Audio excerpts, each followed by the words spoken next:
الرجيم بسم الله الرحمن الرحيم ألم تر أن الله أنزل من السماء ماء فأخرجنا به ثمرات مختلفا ألوانها ومن الجبال جدد بيض وحمر مختلف ألوانها وغرابيب سود ومن الناس والدواب والأنعام مختلف ألوانه كذلك إنما يخشى الله من عباده العلماء إن الله عزيز غفور صدق اللہ العظیم۔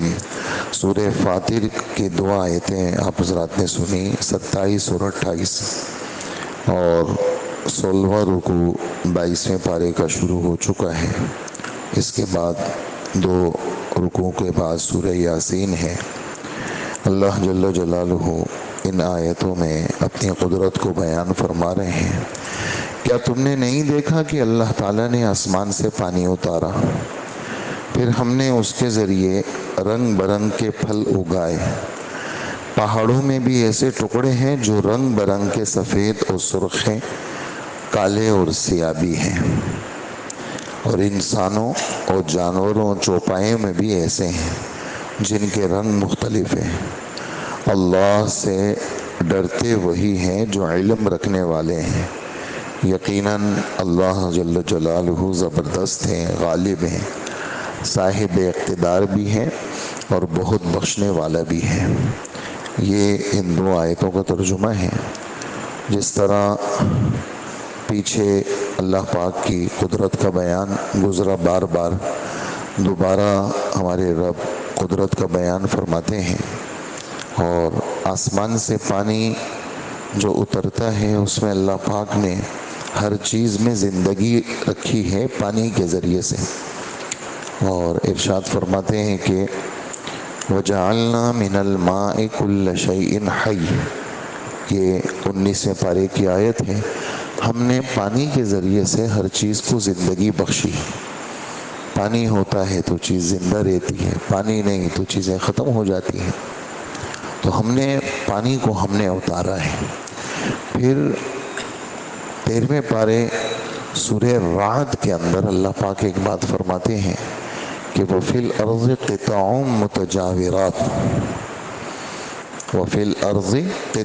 مُتَجَاوِرَاتٌ، زمین کے ٹکڑے ہیں قریب قریب، اور اس قریب قریب ٹکڑوں میں ہماری قدرت کے نظارے دیکھو۔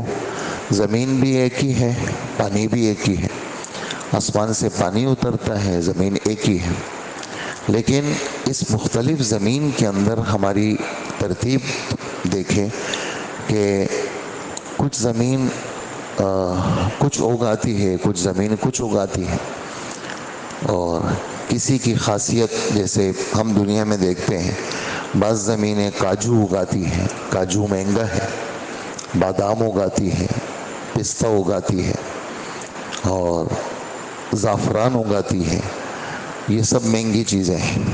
بعض زمین باجرہ اگاتی ہے، بعض زمینوں کی خاصیت آپ دیکھیں آپ کو کھجوریں ملیں گی، ہر جگہ کھجوریں پیدا نہیں ہوتی۔ بعض زمینوں کی خاصیت میں آم دیکھیں آپ، پھر آموں کی قسمیں دیکھیں، تو یہ زمین اللہ پاک فرماتے ہیں وَنُفَضِّلُ بَعْضَهَا عَلَى بَعْضٍ فِي الْأُكُلِ، ہم نے کھانے کے اندر بعض کو بعض پہ فوقیت دی ہے کہ جی یہ 1 نمبر فروٹ ہے، آپ دیکھ لیں، یہ درمیانے درجے کا ہے، یہ نیچے درجے کا ہے، اس 1 نمبر کی قیمت الگ ہے، اور درمیانے والے کی الگ قیمت ہے، نیچے والے کی الگ قیمت ہے۔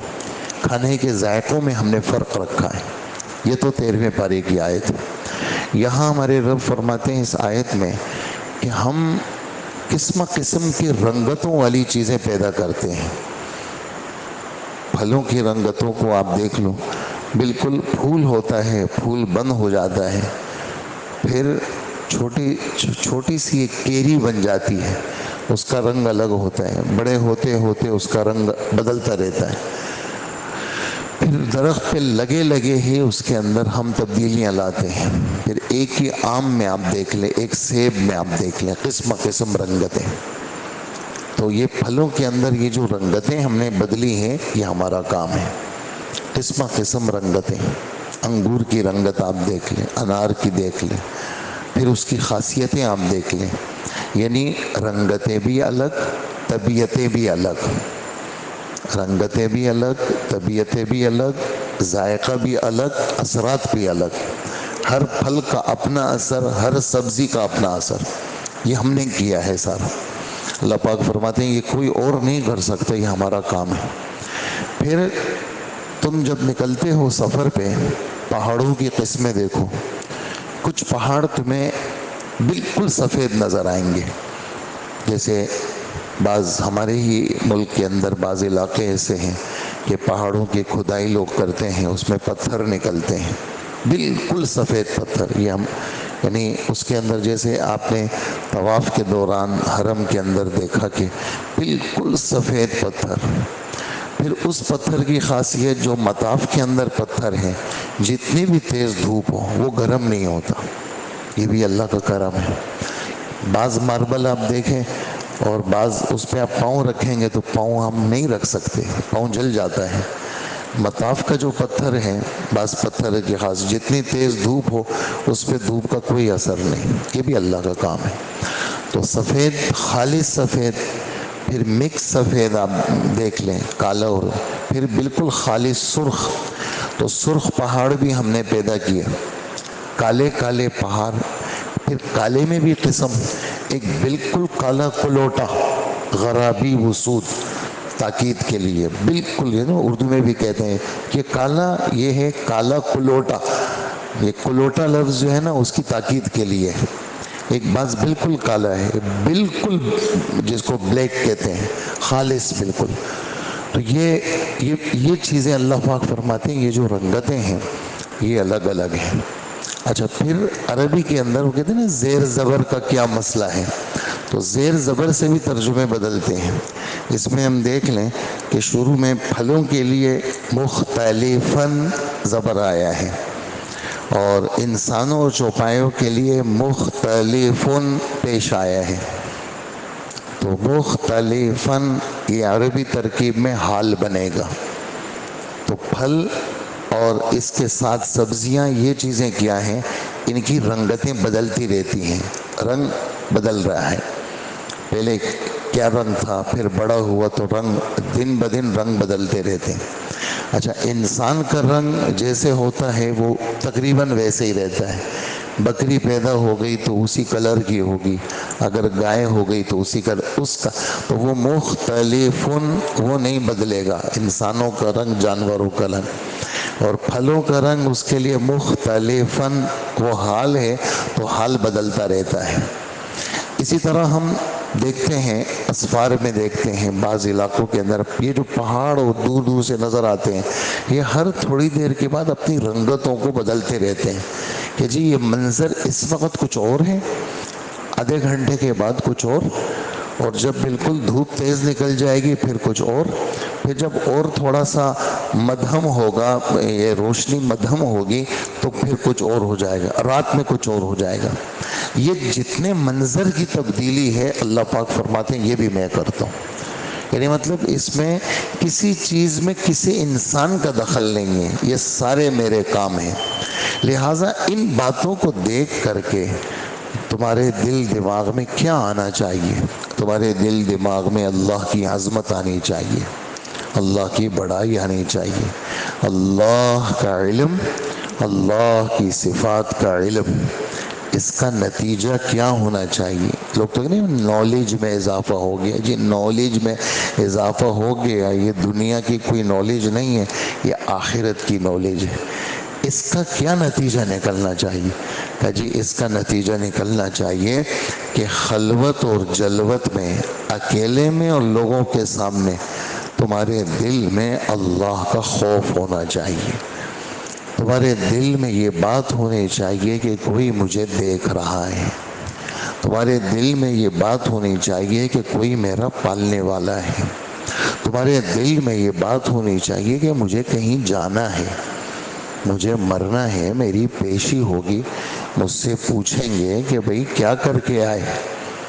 تمہیں ہم نے یہ زندگی دی تھی، بالغ ہونے کے بعد سے لے کر کے یہ اتنی ساری زندگی دی، تم کر کیا کے آئے؟ ذرا یہ تو بتاؤ۔ تم نے یہ تمہارے دل دماغ میں یہ تھا کہ تم کسی کے بندے ہو؟ تو اللہ کی ذات و صفات کا علم، اس کا نتیجہ وہ اللہ کا خوف ہونا چاہیے، اللہ سے ڈرتے رہنا چاہیے، اور ڈرنے کے لیے راستہ کس کا اختیار کریں گے؟ وہ محمد صلی اللہ علیہ وسلم کا اختیار کریں گے۔ آپ کے راستے اختیار کرنے میں اعتدال ہے، ہاں، اور آدمی پابند ہو جاتا ہے۔ اس لیے کہتے ہیں کہ قرآن خود مت سمجھو، کسی سے سمجھو، وہ تمہیں اس طریقے سے سمجھائے گا جیسے محمد الرسول اللہ نے صحابہ کو سمجھائے۔ خود سمجھو گے تو تمہیں اپنا آپ پابند نہیں لگے گا، تم خود سمجھو گے تو تمہیں اپنا آپ پابند نہیں لگے گا۔ اور نبی کی زندگی پابندی والی زندگی تھی، وہ کسی چیز میں آزاد نہیں، کھانے پینے کے اندر بھی آزاد نہیں کہ جی ٹھیلے پہ کھڑے ہو گئے اور جو ہے وہ 2-4 کیلے لے لیے کھا لیے، اب اس کو کہہ رہے 1 درجن کیلے دے دو، تو یہ جو تم نے کھائے ہیں اس کا کیا حساب ہوگا؟ وہ کہتے ہیں یوں ڈال دیتے ہیں، منہ میں ڈال دیتے ہیں، ہاں یار یہ اچھا، یہ اب اس کو تولو تم، تو یہ جو تم نے اضافی کھایا ہے اس کا کیا ہوگا؟ پھر تم نے کوئی چیز لی، اب لے کر کے بیٹھ کے کھا لو، نہیں جی کھڑے کھڑے چل رہی ہے کھانا، یہ کھڑے کھڑے تم مسجد کے نمازی ہو۔ اور یہ بات علم میں ہونی چاہیے کہ فقہائے کرام نے ایک مسئلہ لکھا ہے کہ کس آدمی کی گواہی قبول ہے؟ کہ جو آدمی کھڑے ہو کے کھاتا پیتا ہے اور کسی مسئلے میں گواہ بنے، کہ اس کی گواہی نہیں سنو۔ بھئی کیوں؟ کہ اس کو کھانے کی تمیز نہیں ہے، کھڑے ہو کے کھاتا ہے، اس کو پیشاب کی تمیز نہیں ہے، کھڑے ہو کے پیشاب کرتا ہے، اس کو پینے کی تمیز نہیں ہے، کھڑے ہو کے پیتا ہے، اس کی گواہی ہم سنیں گے تو فاسق آدمی ہے، اس کو تو نبی کے طریقے کا ہی پتہ نہیں ہے کہ بھی کیسے کھاتے ہیں۔ تو شریعت ہمیں پابند بناتی ہے۔ ہمارے نبی کیا فرماتے ہیں؟ الٹے ہاتھ سے تو شیطان کھاتا ہے، الٹے ہاتھ سے تو شیطان پیتا ہے، اور کھڑے ہو کے تو مسلمان نہیں کھاتے، مسلمان تو بیٹھ کے کھاتے ہیں۔ یہ پابندیاں ہیں، تو شریعت ہمیں پابندی دیتی ہے۔ تو آدمی کے پاس جب آسمانی علم، اللہ کی ذات و صفات کا علم ہو تو اس کے اندر قدرتی طور پر اللہ کا خوف آتا ہے۔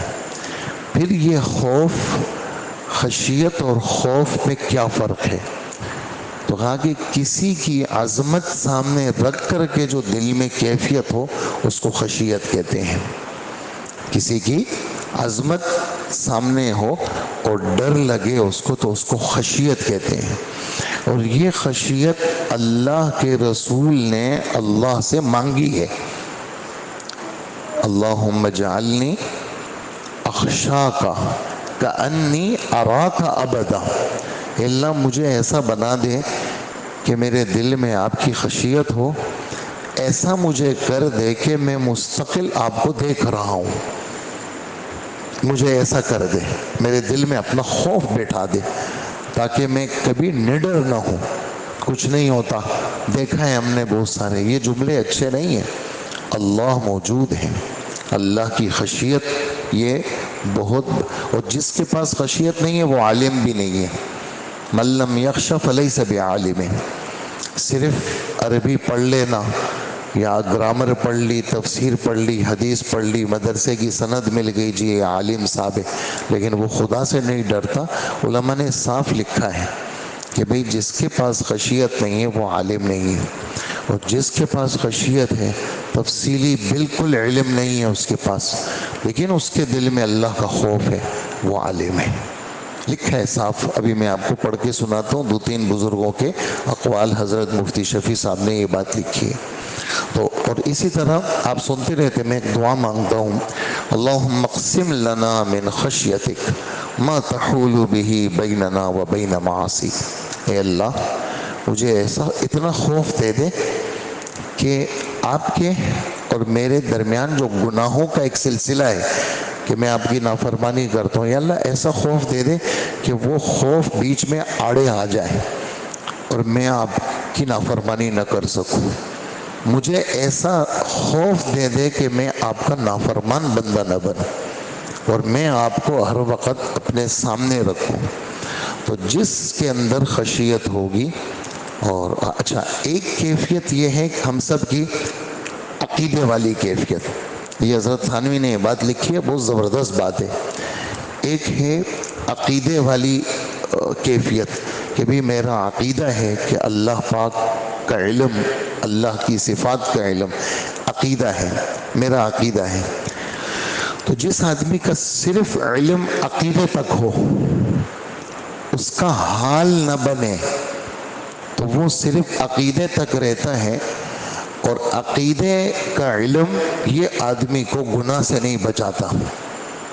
عقیدے کا علم آدمی کو گناہ سے نہیں بچاتا. یہی عقیدے کا علم آدمی کا حال بن جائے، اندر آ جائے. دوائی ہے، دوائی پی لی، یہاں اٹکی ہوئی ہے، گئی نہیں ہے، تو کیا اثر دکھائے گی؟ دوائی پی لی، اندر خون میں مل گئی، بلڈ پریشر کی دوائی پوری ہو گئی، اب آپ کا بلڈ پریشر لیول پہ آئے گا.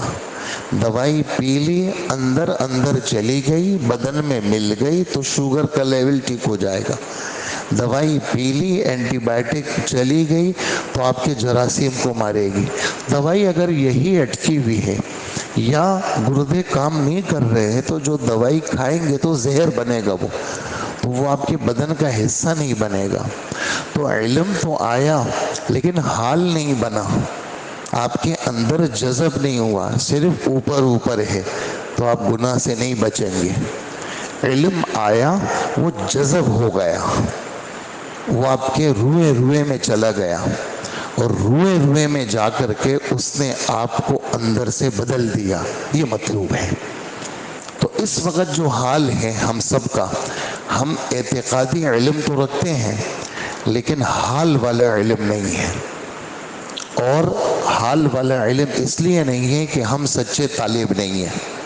ہم اگر سچے طالب بن گئے کہ بھئی ہم نے تو شریعت کو طبیعت بنانا ہے، شریعت کو تشبیہ دی ہے لباس کے ساتھ. شریعت کو تشبیہ دی ہے کس کے ساتھ؟ لباس کے ساتھ. اور لباس انسان کے پورے بدن کو چھپاتا ہے. اسی وجہ سے ادھورا لباس مکروہ ہے. جیسے ہاف آستین لوگ پہنتے ہیں اور آدھے آدھے کپڑے پہنتے ہیں اور پھر اس میں نماز پڑھتے ہیں، نماز مکروہ ہے. کچھ بھی ہو جائے، ننگے سر ہے اور ہاف آستین ہے، کچھ بھی کر لے، جو بات ہے سو ہے.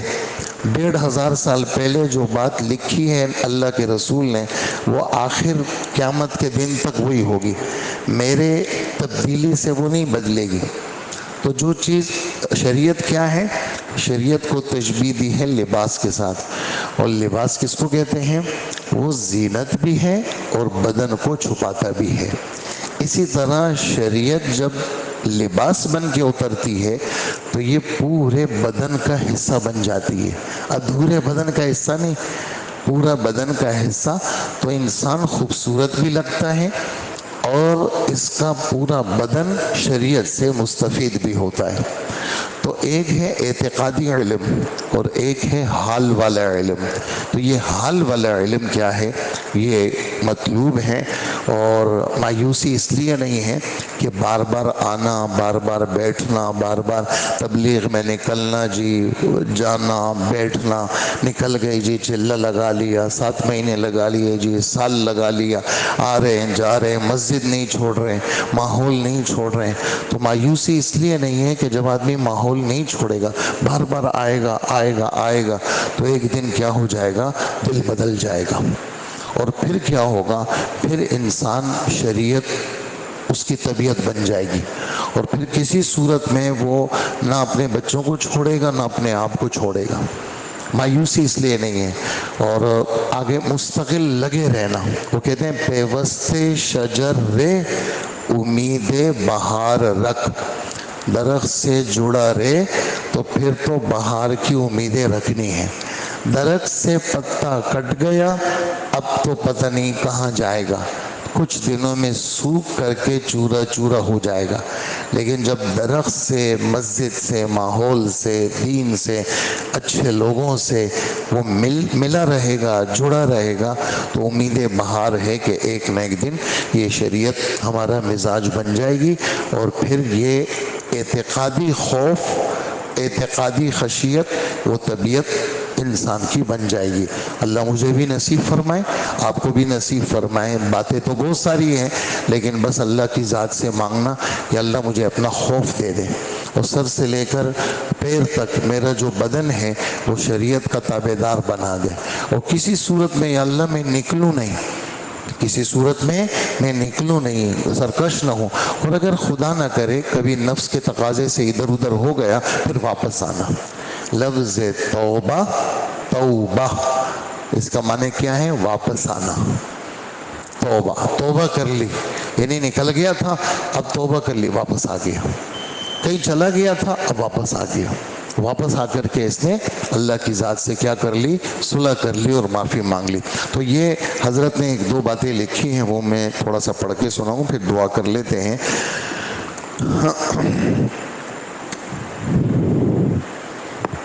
حسن بصری رحمۃ اللہ علیہ فرماتے ہیں، عالم وہ شخص ہے جو تنہائی میں اور لوگوں کے سامنے اللہ سے ڈرے، جس چیز کی اللہ نے ترغیب دی ہے وہ اس کو مرغوب ہو، جو چیز اللہ کو بری لگے اس کو اس سے نفرت ہو۔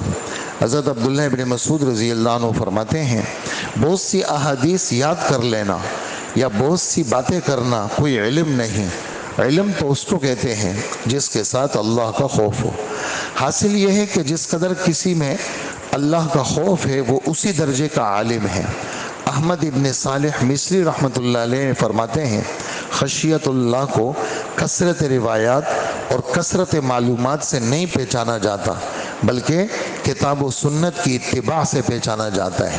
جتنا آدمی پیروی کرے گا اس کو اللہ کا اتنا ہی خوف ملے گا۔ شیخ شہاب الدین سہروردی رحمۃ اللہ علیہ فرماتے ہیں، اس آیت میں اشارہ ہے کہ جس شخص میں خشیت نہ ہو وہ عالم نہیں ہے۔ اس کی تصدیق اکابر کے اقوال سے بھی ہوتی ہے۔ حضرت ربیع ابن انس فرماتے ہیں، جو اللہ سے نہیں ڈرتا وہ عالم ہی نہیں ہے۔ مجاہد رحمۃ اللہ علیہ فرماتے ہیں، عالم تو صرف وہی ہے جو اللہ سے ڈرتا ہے۔ سعد ابن ابراہیم سے کسی نے پوچھا، مدینہ میں سب سے زیادہ فقیہ کون ہے؟ فرمایا، جو اپنے رب سے سب سے زیادہ ڈرنے والا ہو وہ سب سے بڑا فقیہ ہے۔ حضرت علی مرتضیٰ رحمۃ اللہ رضی اللہ عنہ نے فقیہ کی تعریف اس طرح فرمائی ہے کہ مکمل فقیہ وہ ہے جو لوگوں کو اللہ کی رحمت سے مایوس بھی نہ کرے اور ان کو گناہوں کی اجازت بھی نہ دے، یعنی مایوسی بھی نہیں ہے، ایسا نہیں بھئی جو چاہے کرو کچھ بھی نہیں ہے سب صحیح ہو جائے گا، پھر آ جاؤ گے رسید دے دیں گے آپ کو، گناہ معاف ہو جائیں گے آپ کے، اتنے پیسے ہمارے آفس میں جمع کرا دینا ہم آپ کو سرٹیفکیٹ دے دیں گے، جاؤ جاؤ سال کے گناہ معاف ہو گئے، جیسے اس کے باپ کا ہے سارا، ہاں سال کے گناہ معاف، 10 سال کے گناہ معاف۔ ہاں بخشش تو اللہ نے اپنے پاس رکھی ہے، کسی گدھے کے پاس نہیں رکھی۔ نبی بھی کہتے ہیں میرے پاس بخشش نہیں ہے، اور آج ایسے گدھے بھی پیدا ہو گئے ہیں وہ کہتے ہیں ہمارے پاس بخشش کا سرٹیفکیٹ ہے، آ جاؤ وہ فیس جمع کرا دینا بخشش ہو جائے گی تمہاری۔ تو فقیہ کس کو کہتے ہیں؟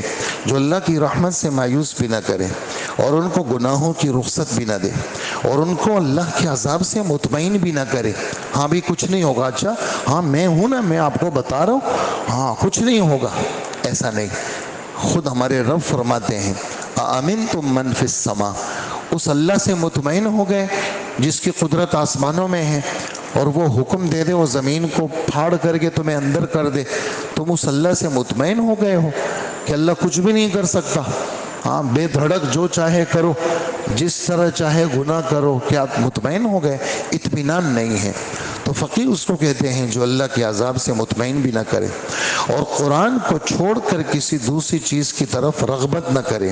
اور فرمایا اس عبادت میں اس عبادت میں کوئی خیر نہیں جو بغیر علم کے ہو، اور اس علم میں کوئی خیر نہیں جو بے سمجھ بوجھ کے ہو، اور اس قرات میں کوئی خیر نہیں جو بغیر تدبر کے ہو۔ مذکورہ تصریحات سے یہ شبہ بھی ختم ہو گیا کہ بہت سے علماء کو دیکھا جاتا ہے کہ ان میں اللہ کا خوف و خشیت نہیں، کیونکہ یہ اوپر کی تصریحات سے یہ بات معلوم ہو گئی کہ اللہ کے نزدیک صرف عربی جاننے والا علم اور جاننے والے کا نام عالم نہیں ہے۔ جس کے اندر خشیت نہ ہو وہ قرآن کی اصطلاح میں عالم ہی نہیں ہے۔ البتہ خشیت کبھی صرف اعتقادی اور عقلی ہوتی ہے، جس کی وجہ سے بتکلف آدمی شریعت کا پابند ہوتا ہے، اور کبھی یہ کیا ہو جاتی ہے، حال بن جاتی ہے، انسان کی طبیعت ثانیہ بن جاتی ہے، جس میں اتباع شریعت طبیعت کا تقاضا بن جاتا ہے۔ بھئی یہ تو کرنا ہی پڑے گا، بھائی روزہ ہے، ہاں بھائی روزہ تو رکھنا ہی پڑے گا، بھائی کچھ بھی ہو جائے، گرمی ہو، 15 گھنٹے ہو، 18 گھنٹے ہو، بھئی ہم نے تو رکھنا ہے، بھائی رمضان آئے، بھئی ہمیں تو روزہ رکھنا ہے، بھئی ہم پہ حج فرض ہے، کچھ بھی ہو جائے کرنا ہے، بھئی وہ تو کچھ بھی ہو جائے، زکوٰۃ بھئی وہ تو دینی ہی دینی ہے، نماز بھئی وہ تو پڑھنی ہی پڑھنی ہے، کچھ بھی ہو جائے، خدا نہ کرے ہاتھ پیر ٹوٹ جائے، فالج ہو جائے، اور کچھ بھی ہو جائے، بھئی نماز تو نہیں چھوڑنی۔ تو بعض ایسے لوگ موجود ہیں کہ جو شریعت ان کی طبیعت بن گئی ہے، وہ اتنے مضبوط ہوتے ہیں کہ ان کے بالکل نزع کی حالت ہوتی ہے، وہ نماز نہیں چھوڑتے، بالکل نزع کی حالت۔ یعنی ایک ہمارے محلے دار تھے، ایک انتقال ہو گیا، یعنی جنا ہاسپٹل میں وہ داخل تھے، اور بس اب تھوڑی دیر میں ان کی وفات بس ہونے والی ہے، اور بچے کو کہہ رہے خدا کے لیے مجھے وضو کراؤ، کہاں تم نے مجھے لا کے رکھ دی، میں نے تو کبھی زندگی میں نماز نہیں چھوڑی، مجھے خدا کے لیے وضو کراؤ، مجھے مسجد لے جاؤ، مجھے نماز جماعت سے پڑھنی ہے، اور تھوڑی دیر میں وفات ہو رہی ہے، لیکن وہ اتنی بے قراری کے ساتھ ہے کہ بھئی مجھے نماز پڑھاؤ۔ اور پھر حدیث میں ایک عجیب، میں آپ کو حدیث سناؤں، عذاب قبر کی روایات میں ایک عجیب حدیث ہے کہ جب آدمی دفن ہو جائے گا وہ قبر میں چلا جائے گا، اور اس میں ایک طرح کی زندگی اللہ ڈال دیتے ہیں، تو اس کو جو قبر کے اندر منظر لگے گا، ہمارے نبی فرماتے ہیں ایسا منظر ہوگا جیسے سورج ڈوب رہا ہے اور پیلی پیلی روشنی ہو گئی ہے، اور عصر کی نماز کے بعد کا وقت تو سورج ڈوب رہا ہے، اور فرشتے حساب کتاب کے لیے موجود ہیں، یہ ان کو کہے گا آپ لوگوں کی اجازت ہے، چونکہ وہ نماز میں نے عصر کی نہیں پڑھی، یہ فرشتوں کو کہے گا قبر کے اندر موت کے بعد، میں نماز پڑھ لوں نا، پھر تم لوگ حساب کتاب لے لینا، یا یہ ہے کہ تم لوگ جلدی جلدی حساب کتاب لے لو، اور دیکھو یہ سورج ڈوب رہا ہے، دیکھو میری نماز جا رہی ہے، یعنی اس کو قبر کے اندر بھی نماز کی فکر، اس کو نزع کے حالت میں بھی نماز کی فکر۔ تو جب شریعت اندر طبیعت بن جاتی ہے تو پھر آدمی نہیں چھوڑتا، کسی لوگ اس کو کہتے ہیں یہ پاگل ہے، حالانکہ یہ پاگل نہیں ہے، صحیح سمجھدار یہی ہے، پاگل تو وہ ہے جو سر کے درد پہ نماز چھوڑ دے، وہ پاگل ہے، پاگل تو وہ ہے جو بھئی کیوں نماز نہیں پڑھی، بس کیا بتائیں آپ کو طبیعت نرم گرم تھی نا اس لیے نہیں پڑھی، تو یہ پاگل ہے ایسی ہے۔ وہ کہاں پاگل جس کو اللہ کی بات کا اتنا غم ہے، اس کو وہ کہتے ہیں بھئی میں تو نہیں چھوڑوں گا کچھ بھی ہو جائے، آپ لوگوں کو جو کرنا ہے کریں، ہم تو یہ گئے، ٹانگیں سوجی ہوئی اور کمر میں درد، اور جی اچھا حرم آ کر کے میں حرم کی نماز چھوڑوں، تم لوگوں نے پڑھنا ہے گھر میں پڑھو، میں تو گیا، حالانکہ شدید تکلیف میں، آپ لوگوں کو جانے جائیں نہ جائیں نہ جائیں، ہم تو گئے۔ تو یہ صحیح آدمی ہے، پاگل تو وہ ہے جس کے دل میں اللہ کی حکم کی عظمت نہ ہو، یہ تو بڑا سمجھدار آدمی ہے، اس نے تو واقعی میں اللہ کو پہچانا۔ تو یہ باتیں اللہ ہمیں نصیب فرمائے، اللہ پاک ہمیں نصیب فرمائے۔ تو اس میں انسان کی طبیعت بن جاتی ہے جس میں اتباع شریعت اس کی طبیعت کا تقاضا بن جاتا ہے۔ تو خشیت کا پہلا درجہ یہ تو حکم ہے اعتقادی ہے، اور دوسرا درجہ یہ افضل اور اعلیٰ ہے کہ آدمی کی وہ طبیعت بن جائے کہ بھائی میں تو اللہ کا کسی صورت میں حکم نہیں چھوڑوں گا۔ اللہ مجھے بھی آپ کو بھی نصیب فرمائے۔ الحمدللہ رب العالمین۔